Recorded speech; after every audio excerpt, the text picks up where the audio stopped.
everyone, my name is Fraeya and welcome to my broom closet. So today I want to talk about when you kind of get into a slump with your craft and kind of ways of dealing with it and perhaps getting out of it as well. The reason why I'm making this is because I've kind of recently gone through one. After my Yule video, I just kind of unintentionally took a break from YouTube and everything, really.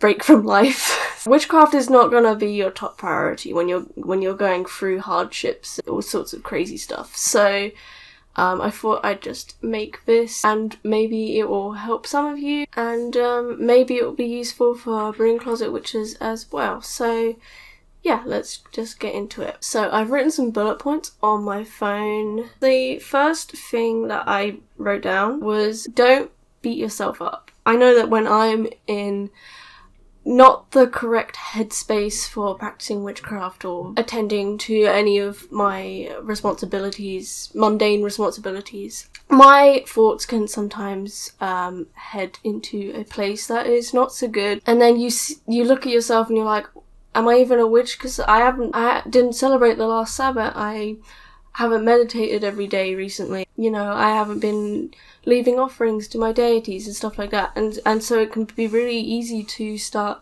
beating yourself up and getting in this negative cycle of being like, am I even a witch? Because I'm not doing the things that I think I'm supposed to, kind of thing. Yeah, so definitely don't beat yourself up when you've fallen out of witchcraft, because that's just, it's not going to help you. I know saying just don't beat yourself up it's kind of meaningless if your head isn't in the right space, but just really try not to. Try to do and think things that make you realise your own self-worth. You're not gonna suddenly stop being a witch because you haven't meditated in a while or you haven't attended to your altar in a while. Because being a witch, being a pagan it's a lifestyle, it's a way of life. It's not just what you do. It's everything. It's your belief.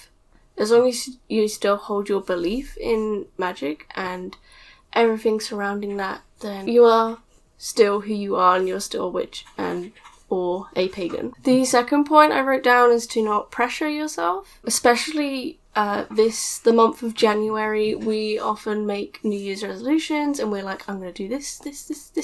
And then the next day you're just not in the right headspace and suddenly all that motivation goes. And then you start beating yourself up, you start pressuring yourself, you're like, oh, you should be doing this, you should be doing this, you should be doing this. It's not helpful. So what I'm going to move on to instead is just doing like bare minimum witchcraft, because on like unhealthy social medias and things that you expose yourself all the time, it can seem like witchcraft is like so much effort. Especially like on Instagram. I don't want to like put down these sort of people, but like, you know what I'm talking about. People who are mostly in it for the aesthetic, and so they have like all of the material items, like loads of stuff. Especially green witches who have all their plants and responsibilities. Like, I don't know. For some reason, the idea of being a green witch always stresses me out because I'm like, I can't even look after myself. I don't know how to look after a plant. So I don't know how green witches do it, but whatever. So if you find yourself continually entering a headspace where you're not able to do the things that you want, and even for this video is also for Spoonie witches, right? That's basically witches who conform to like spoon theory. It's basically a theory explaining why people with chronic conditions like chronic fatigue and ME, it's basically a theory to explain why they can do things one day and then the next day they are totally out of it and they can't do anything. So that's basically what it is. You don't have to have a chronic condition to follow spoon theory. There's a lot of other conditions like autism, ADHD, things like that a lot of people vibe with this spoon theory for those reasons. So when you're entering that headspace and those low energy levels, it's really important to have a plan for your bare minimum witchcraft so you don't completely lose touch with it. So that brings me on to the next thing that I wrote down, which was to set intentions. A few weeks back when I was feeling just not good, I just kind of had to make that decision to be better.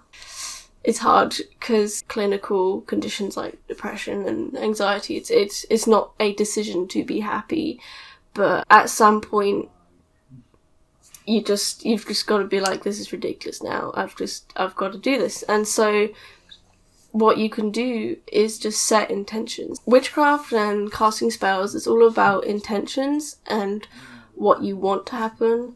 So just start with yourself and be like, I want to be better, trying to pull yourself out of that pit, and just deciding that you want to be better. Like, it's not even a decision, it's just like setting that intention that you want to be better. If it's just repeating it to yourself in your head, then you're doing witchcraft. It doesn't seem like much, but just setting intentions to be better or to be healthier or be in a better place, that is good, because if like 1 in 10 thoughts is positive, then the intention is there and it will turn around eventually. The next bullet point I wrote down was start small, and I almost forgot what I even meant by that. I kind of wrote this list when I was kind of in that bad way. I think I meant more like mundane things, because when you're falling into that bad place, witchcraft isn't your top priority, and so like everything else goes downhill as well. So what I mean by start small is to, when you get the energy, to have a plan of like one task you want to do for that day. I'm really bad at letting washing up and laundry build up. So as soon as I started to feel like even the tiniest bit better, I just got 1 bag of laundry out of my big pile and I did laundry, and it was just one part. Even though in the end it was 4 loads of laundry, I was just doing that 1 load of laundry.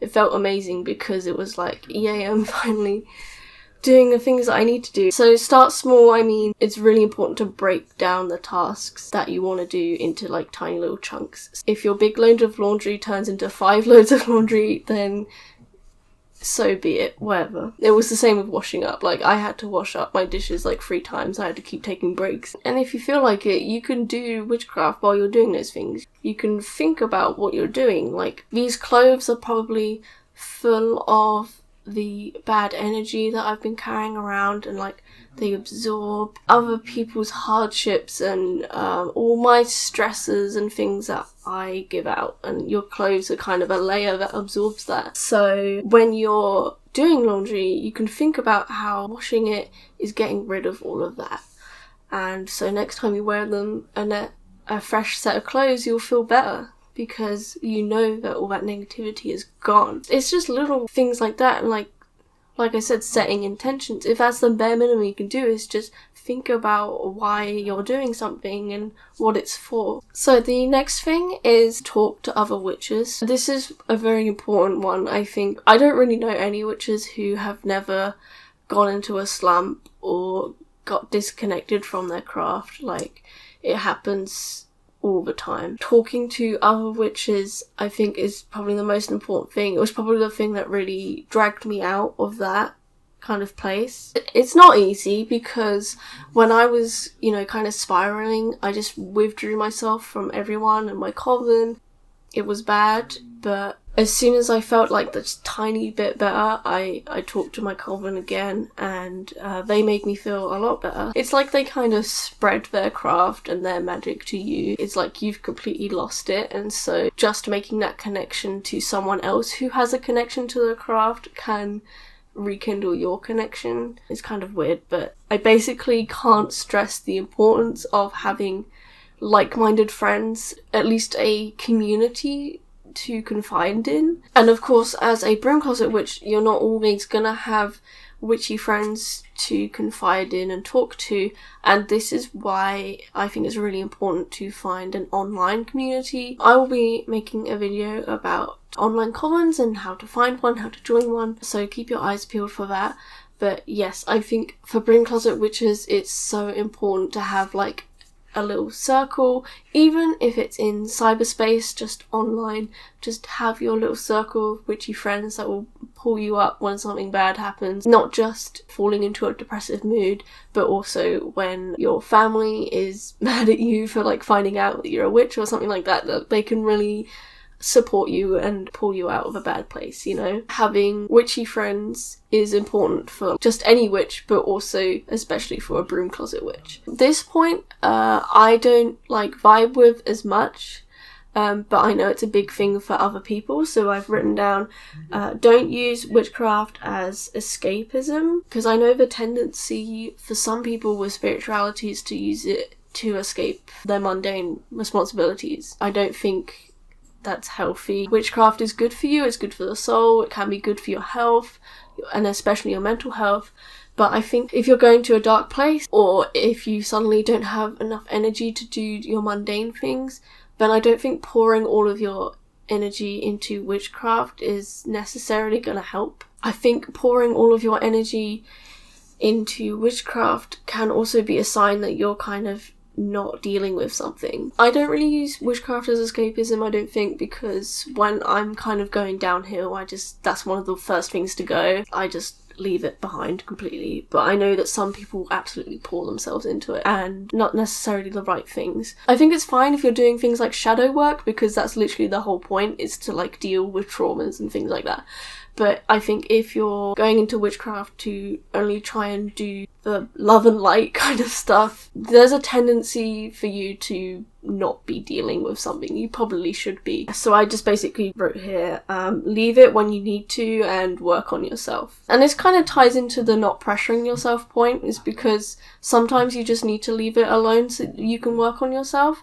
And like, I know working on yourself and witchcraft can be very tightly interwoven, but sometimes it's not for other people, especially if you don't do any sort of shadow work and you just use witchcraft for other things instead. Don't be afraid to like put down witchcraft and leave it when you need to work on yourself a bit more, because there's lots of other ways to work on yourself. It's not just witchcraft. But like I said, when you want to work on yourself through witchcraft, definitely research into shadow work, because that is what it is working through traumas and parts of yourself that you prefer to deny or ignore. So yeah, don't use witchcraft as escapism when you are going through hardships. I kind of already mentioned this, but my next point that I wrote down was to look into low effort and Spoonie Witchcraft. So for this, I really recommend checking out Spoonie Witchcraft Master Post on Tumblr. There's this brilliant witch who has put together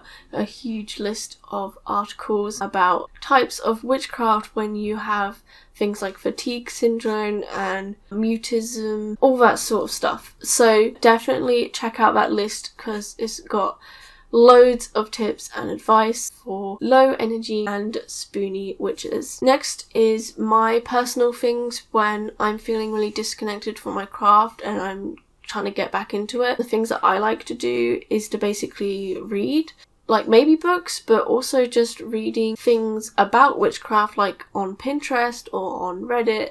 Reddit is my main go-to because the witchcraft community on there is so huge.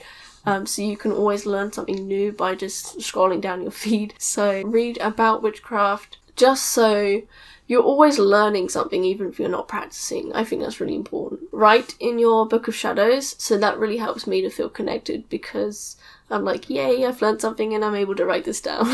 I write in my online Book of Shadows. I'm very techie, kind of cyber witch, so I've never had a physical Book of Shadows, but whatever. It's the same thing. I write in my Book of Shadows to feel more connected. It feels like an achievement, you know, like you're like, yeah, this is a new thing that I know now and I feel confident enough to write about it. Brewing tea, that's a really good one, especially for Broom Closet Witches. I'm not a big fan of tea, but I know this works for a lot of other people. When you're brewing tea, first you can select a tea with certain herbs in it that you want to aim for, like you can buy teas with herbs in them that correspond to certain goals that you want. And then when you brew that tea, you kind of brew it with the same intentions as what correspond with the herbs. Of course, you can stir clockwise for manifesting a goal, and then anti-clockwise for banishing or getting rid of something. So yeah, that's a really simple thing to do, especially if you are a tea drinker, and also coffee as well. I know a lot of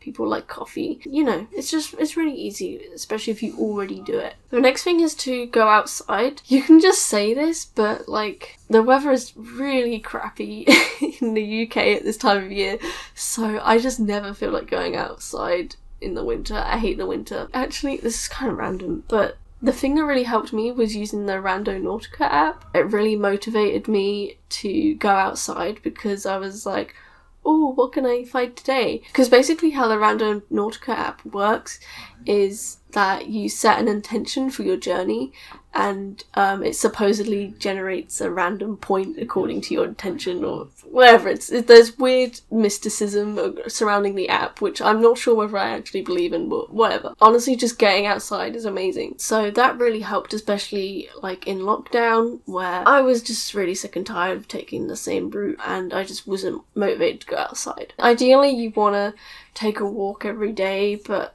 oh my god, the weather is so shit and I hate walking in the rain. So I kind of just waited until the weather was better to go outside, and a little bit of exercise is better than nothing for sure. If you need an app to motivate you to go outside, then so be it. The main thing is that you're getting outside, getting fresh air, and a little bit of exercise. This next thing is really easy, and it's to hold a crystal, or for Broom Closet Witches, just your favourite rock perhaps. Not only does this help you to feel more connected to your craft, but it's also a chance to draw upon the energy from that crystal, because of course crystals and rocks are imbued with the earth's energy, so just holding it in your hand while you're like in bed doing nothing, just holding it and being like, yeah, I'm a witch. It's just the tiniest things like that, you know, just holding a crystal. The next thing that might help is also listening to pagan music. Just something about it kind of has those earthly, old-timey energies that can really help you feel connected to the craft even if you're not really doing anything. So definitely try looking for some pagan playlists. I'll probably link some in the description below. But yeah, that can really help sometimes. Another thing kind of related to this is witchy podcasts. That really helped me. I actually listened to one earlier today actually, which was called The Confessions of a Broom Closet Witch. There's only 2 episodes out so far, but I thought it was absolutely amazing. It's so nice to just listen to someone rambling on about the exact same problems that you have. So definitely find a witchy podcast, and if you're in the broom closet, definitely check out Confessions of a Broom Closet Witch. She sounds like a lovely pronouns, I'm sorry. She mentioned that she was gender fluid, so sorry. She sounds lovely, and she's definitely gone through some of the same things that I did years ago, especially when I was still living with my parents. So yeah, podcasts and music can definitely help you feel more connected. The next point I have is self-care. I think the main thing about this that I was referencing when I wrote it down was using this witchy self-care app that I have mentioned before in a previous video. So this app is called #selfcare, and this is what it looks like.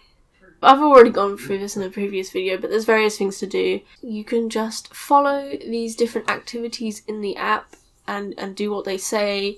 So for the candle, you're supposed to stare in it for 1 minute and kind of just breathe slowly. There's also like this animated meditative flower that you kind of breathe in sync with, and then there's I think one of my favourites is probably like this word game where you just slot in missing letters. I kind of just think about what those words mean to me. So sometimes I can go to that app when I want to feel safe. It's a very safe feeling app. Sometimes we just need that little bit of self-care. You could just check out any self-care app, but the reason why I recommend that one is just because of the like really witchy vibes with it. It was made by witches for witches, but it's really good for Broom Closet Witches as well, because to anyone else it's just a self-care app. Anyway, I feel like I've been talking for like way too long about this, but yeah, I hope this helped you out. If you need more information on Spoonie Witchcraft, like I mentioned, Please check out the Tumblr master post. It's got pretty much everything you'll ever want to know on there. If you want to know anything about Broom Closet Witchcraft, then please visit the subreddit